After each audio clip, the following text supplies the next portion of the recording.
Good morning, everyone. Rise and shine with Global Entertainment News Morning Boss.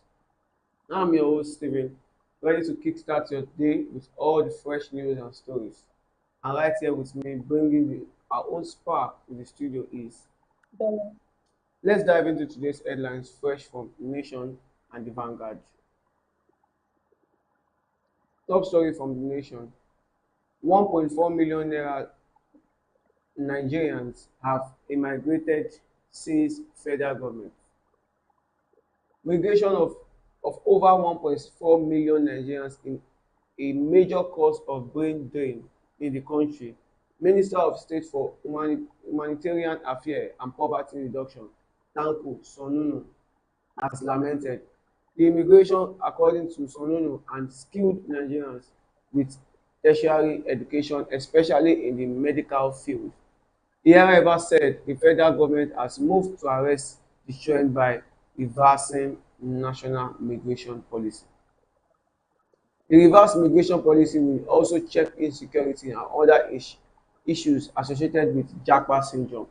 The minister spoke during the validation of the 2025 policy and its integration implementation plan in Abuja yesterday. He said as of today, the Nigerian Population Commission will agree with me that over 1.4 million Nigerians immigrated outside and a lot of them are highly skilled. Well, I'm going to say that that has been a really lost in Nigeria, if I may say, because this immigration of a thing has really become one of the best things that Nigerian citizens think that is the best solution for them to actually escape the hardship in Nigeria.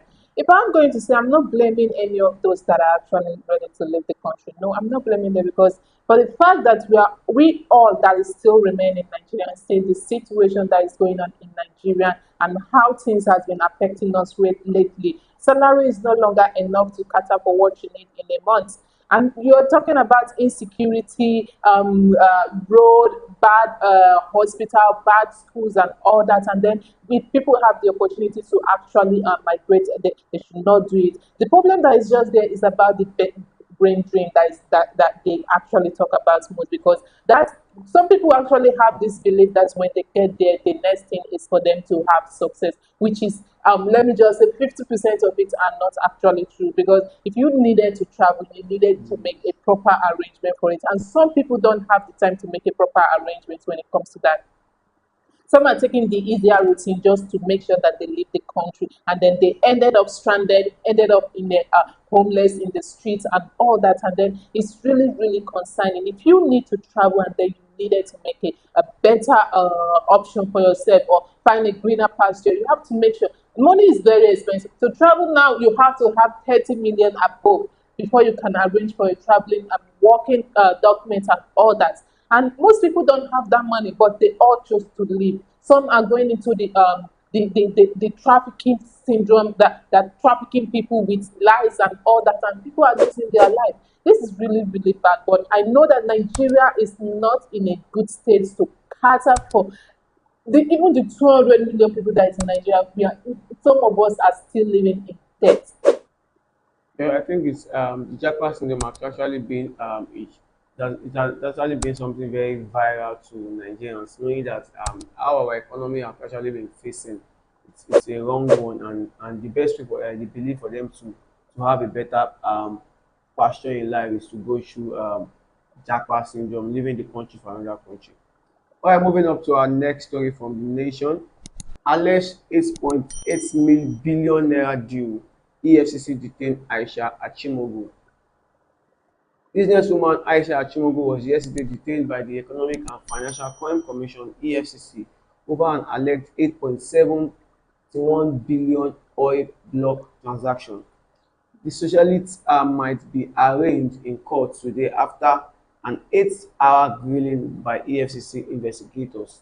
It was learnt yesterday. She, however, will account for how she came across about 136 bank accounts, especially corporate types. An EFCC source said Mrs. Achimogwu was arrested upon returning to the country from London in an early hour of yesterday through the Nnamdi Azikiwe International Airport, Abuja. Her arrest was barely 24 hours after a federal high court in Abuja, presided over by Justice I.E. Ekpo, ordered her to appear before the FCC yesterday, and before the is uh, court yesterday today. Alright, this is actually a very big one, I tell you.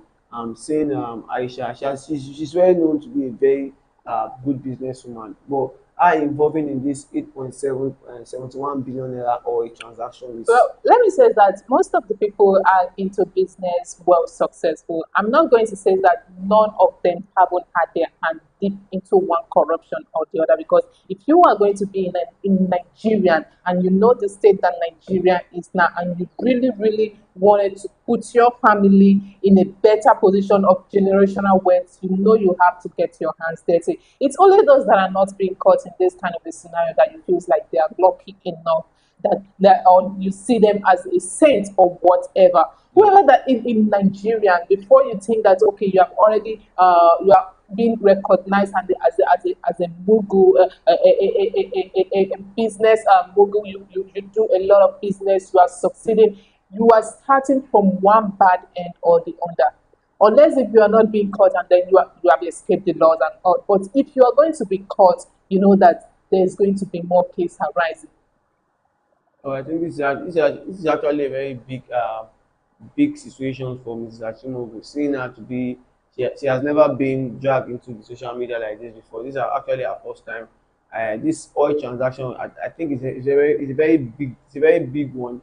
Seeing her involved in this And transaction. almost having 100 different accounts of the corporate, it's something that you really we are not going to say that okay, the investigation has already come out, but this maybe these things of investigating her has been going on for some time before Yeah. they finally decided that they wanted to go further into the whole things, like let they uncover more about it, because this thing is not just something like maybe there are times that she has been buying her way through and some things, and then right now it's just as if that there's no longer way for that. All right, moving on to our next story from the nation. Kaduna police recover stolen vehicle, detain 8 suspects. Police command in Kaduna State has recovered a stolen vehicle and detained 8 suspects. A spokesperson, Deputy Superintendent of Police Marshal Hassan, said this in a statement yesterday.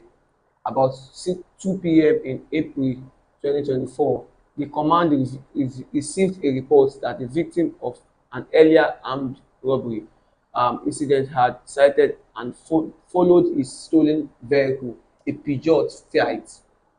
He said the vehicle was snatched at gunpoint on the Lokoja-Abuja Expressway last December 17 with 3.25 million naira. He said the officer in charge of the anti-kidnapping unit led the team to Kujama, where 2 suspects were arrested in possession of the said vehicle. He identified the suspect as Christian Alemo and Uchenna Ike, resident of Kujama. He added that the suspect claimed they bought the vehicle.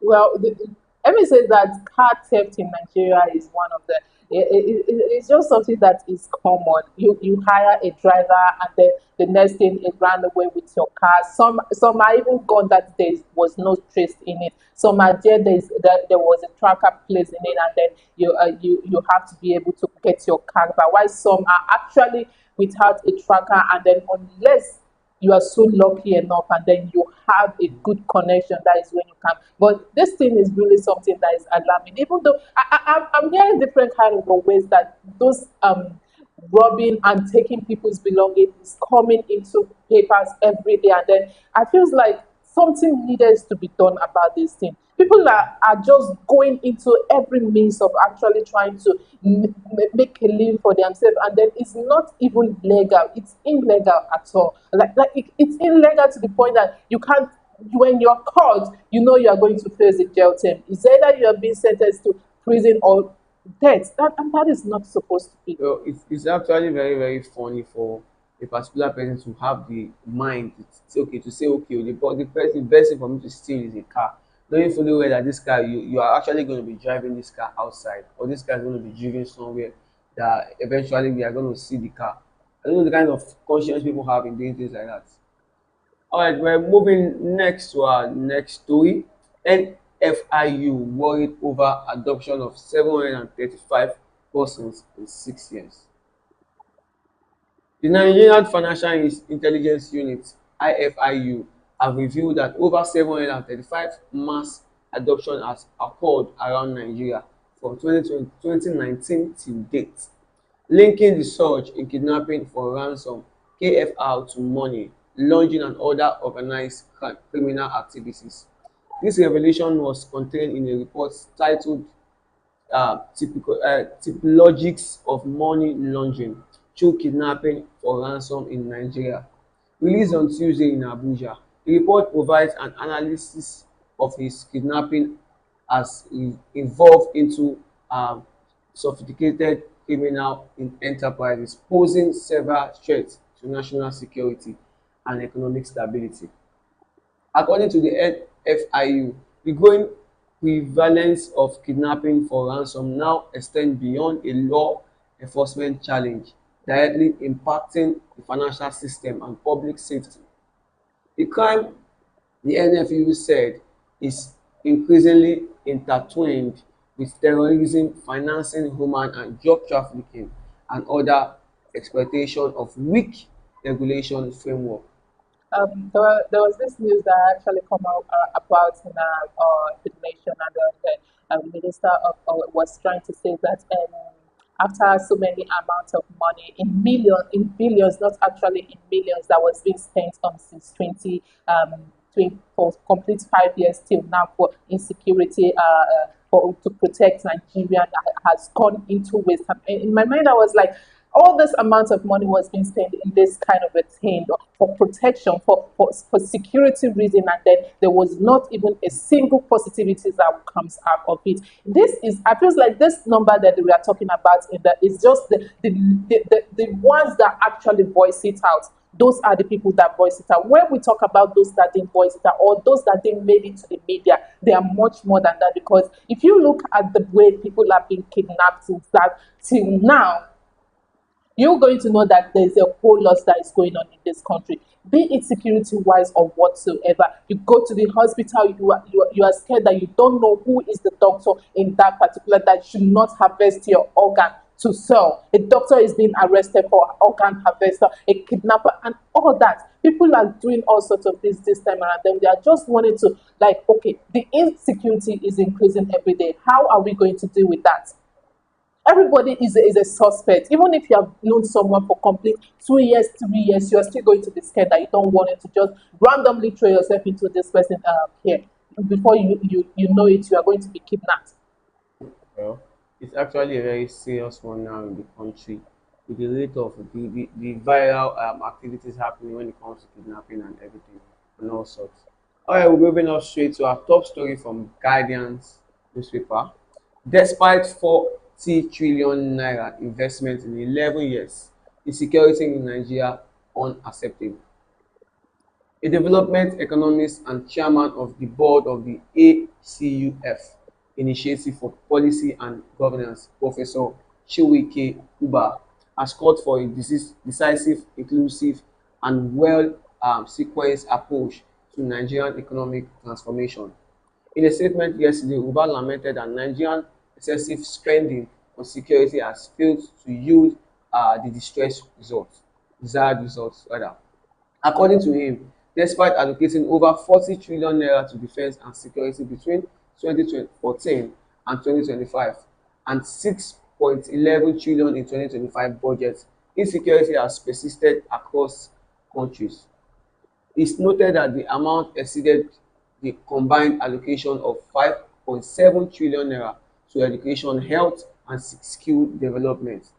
Professor Uba urged that this imbalance reflects a persistent misdiagnosis of the root cause of insecurity. He stressed that merely throwing money at the problem or relying on military's response while not solved. He advocated, however, for a shift. Well, this is what I was talking about. Insecurity in Nigeria is becoming so rapidly. You are scared of traveling by road. You are scared of even being in your house from one junction to the other, and then you are going to be kidnapped.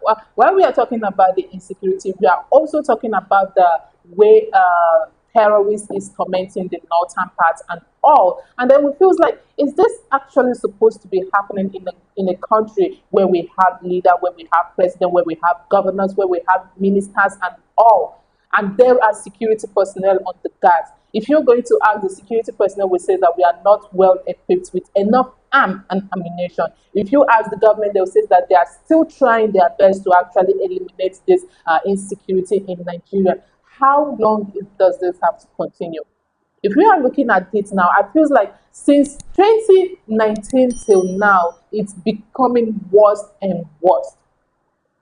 Well, it's just as if this money being allocated to us insecure for security has actually been forwarded to somewhere else, or being put into the pocket of an individual. Because if the government can't tell me from 2014 to 2025, that's 11 years from now, 40 trillion naira has no impact. Let me say 2014 was even quite a bit. Those kind of insecurity wasn't even that there was a terrorist in the north, but it wasn't as severe as of now that everybody can't even close their eyes in peace. This is very, very serious, I tell you. All right, we're moving on to our next story from the Guardians. Court sentenced five to death by hanging for armed robbery murder in Ekiti. Justice Olalekan Olatuwura of the Ekiti High Court, Ekiti State, yesterday convicted and sentenced five persons to death by hanging for armed robbery and murder, and to 21 years imprisonment for conspiracy. The convicts are Ojo Tope, Damilola Christopher, Joshua Adegoke, Aderopo Temitope, and Oyedele Oluwatobi.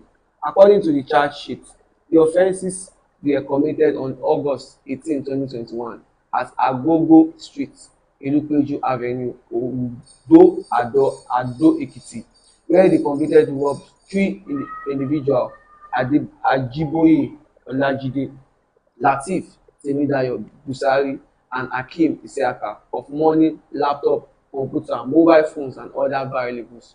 During the robbery, they also killed a night guard identified as Joseph Blessing.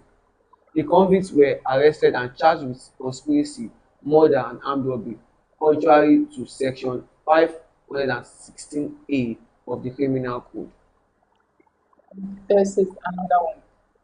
I And think everyone in Nigeria right now are moving towards the direction of the fact that the illegal way brings in the easy money to them than doing the legal things that needed to do. I would say that there's no much opportunity in Nigeria. There's no better salary. But at the state that this Nigeria is now, if we are looking at the inflation in the Nigerian, it's really, really low. It's not even getting high, it's low. Talking about the naira is depreciating every day, and then you don't even know when it's going to be on a balanced scale. But this though is not actually the best way for someone to take their life into their hands, because right now you are being sentenced to death. All the money that shall be stolen, it couldn't help you, it couldn't free you from the prison. And how are you going to, how will your family look at this? well, most thing most people don't really understand about things you do, either in business, in anything you do. There's this what they call profit and loss. You can be making profit every day, but a particular day there'll be a loss. For someone going into hand robbery, you are making the profit, you are seeing the money, you are seeing successful operations, you went out, you stole, and you came back, you are smiling. Your loss might be the end of your business, might be the end of your life, because now that these guys now they've actually been caught in this robbery since 2021. That's 4 years from now. They've been in prison. In prison now, they have been sentenced to death Death, already. right? Just imagine after spending 4 years of their life in prison They're still already. going to spend another 21 before they actually So you see settle down. how the loss is going to be. You think before you even think of going into armed robbery, think about the day you'll be caught.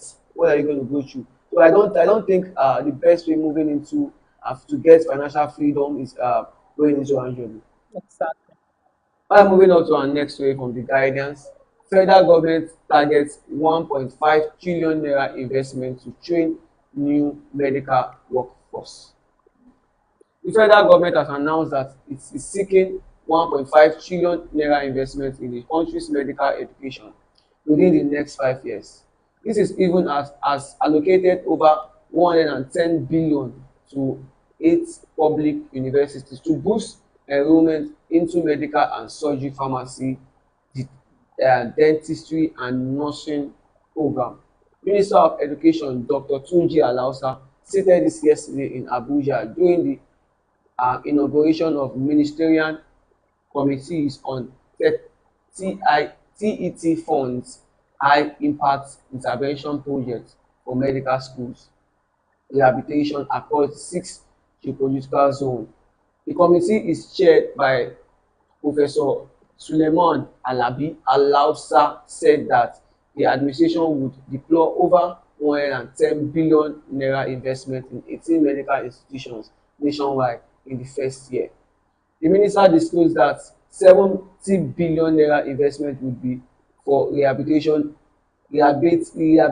medical institutions in the 18 institutions, 15 billion naira in building new hostels for each of the schools, as well as medical simulation laboratories in 6 of the institutions.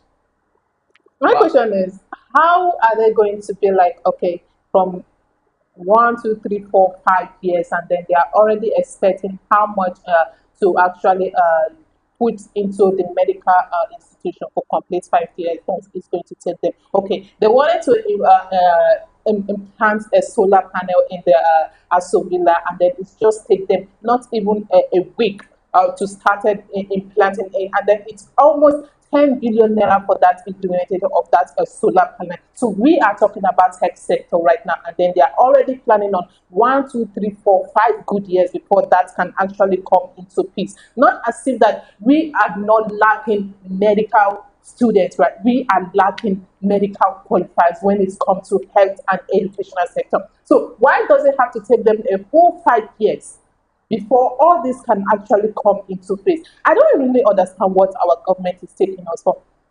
If the Aso Villa is already shooting out of the electricity in Nigeria, and then many people are already in a blackout, facing national grid collapsing every time, and then the Aso Villa is already wanting to opt out. We're using 10 billion naira to install solar panel, and then we are here talking about the medical field and the educational field that has to take like 5 good years before that could be implemented. What is going on? Well, I will succumb with the Minister of Education because I think Minister of Health rather. I think this is actually a good step for the medical and health facilities because having planned themselves for 5 years, they actually needed 1.5 billion naira from the federal government. 110 million naira is going to be used every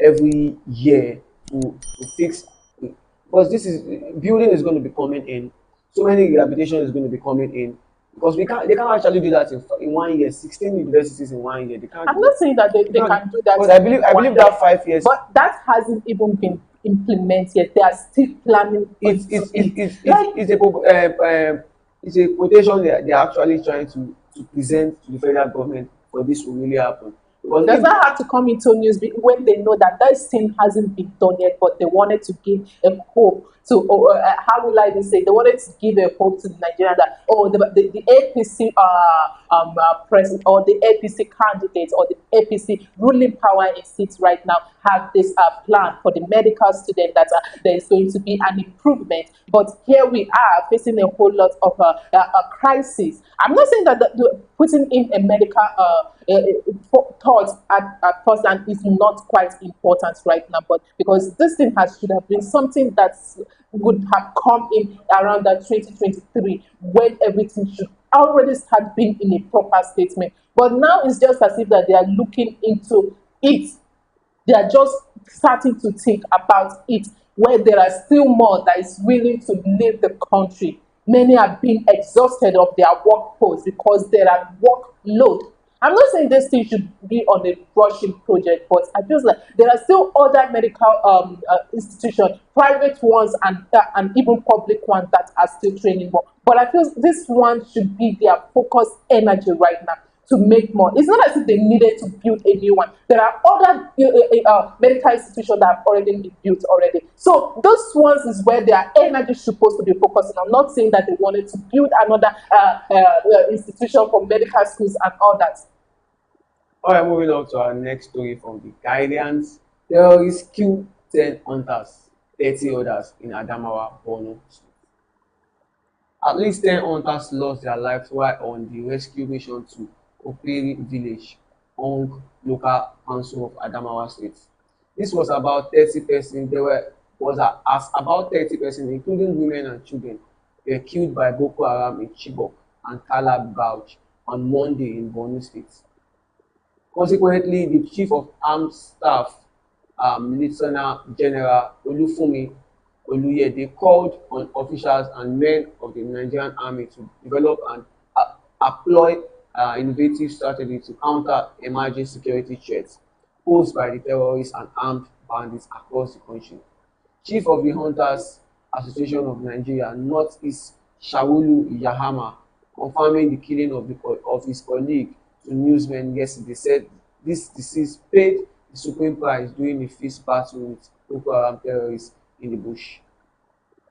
It's a sad one, I must say. It's really, really a sad one for you to women and children and even a father as well. But I'm still going to put on to this is that even the military men that are at this war front are losing their life every day trying to protect Nigerians. How long with the since Jonathan regime, this terrorist, this Boko Haram has been going on? One recently emerged, how did they even call their name? The other one we are there and we are still facing them. And the funniest part that pains me the most about this terrorists of the Boko Haram that whenever some of them have been caught, they take them to rehabilitation centers. And when they after few they come out and say that this is so amount of the Boko Haram repentance and they are being given money, cash because they are repentance. Those people are heartless killers. They don't pity people. When they are killing, they video it. They slaughter people like animals. And then the moment they were being arrested, you see our government giving them pardons, releasing them that they were now repentant. How can a terrorist be a repentant? If we are still giving those people more chance to feel like we have a sympathy in us, we are not giving our military men more arms and ammunition to fight those people, or they are being given, those terrorists are being given intel on where our military men are hiding, and they keep on killing people. And when the big court says that they have repent and you set them free, giving them free money from Nigerian taxpayer. Well, I think the what my addition to this should be the military personnel. I think they are being to me. Oh, in a country, the military should be the highest form of force in the country. If the military is finding it hard to tackle this insecurity, tackle the Boko Haram, tackle other bandits disturbing the country, I think I would say we failed already. I'm not going to say that those military men because you know when they say that when they say that when the order comes from the top, you have to follow it because those that actually come as unanimous to actually reveal some of the secret that is happening, then you still see some people that is going to go against it and kick against it and says that the government does not have any hand in this because it clearly shows that the government actually have a hand in this. That's why I'm actually tagging everybody working for the military, be it the organ at the top or be it the lowest rank. It's very, very sad to hear that our military cannot tackle this insecurity in the country. They can't tackle Boko Haram. By now, I don't expect Boko Haram to even be in existence anymore. I'm telling you. Since the Chibok time, we know what the country actually faced during that period. Now they're actually back again doing another killing again around the country. And there was a question, Very, how very will bad. they even pack almost children in a bus and then pass and take them to, like how? And this question is still remain mysterious to us and then we can't even find it at all. But I feels like our leaders don't even care about us. They only care about their convoy and then security personnel that is guiding them. And when the campaign comes, they come with 2 bags of rice and then share it one cup for our parents and says that vote for us. We are going to continue the good work, the opposite of the bad work that they have been doing. All right, we've come to the end of today's program. Thank you for joining us on today's On the Breakfast Show. I've been your host, Steven. I hope you enjoyed today's program. Be sure to join us next time. Don't forget to like, share, and subscribe on all our social media platforms. Until next time, bye.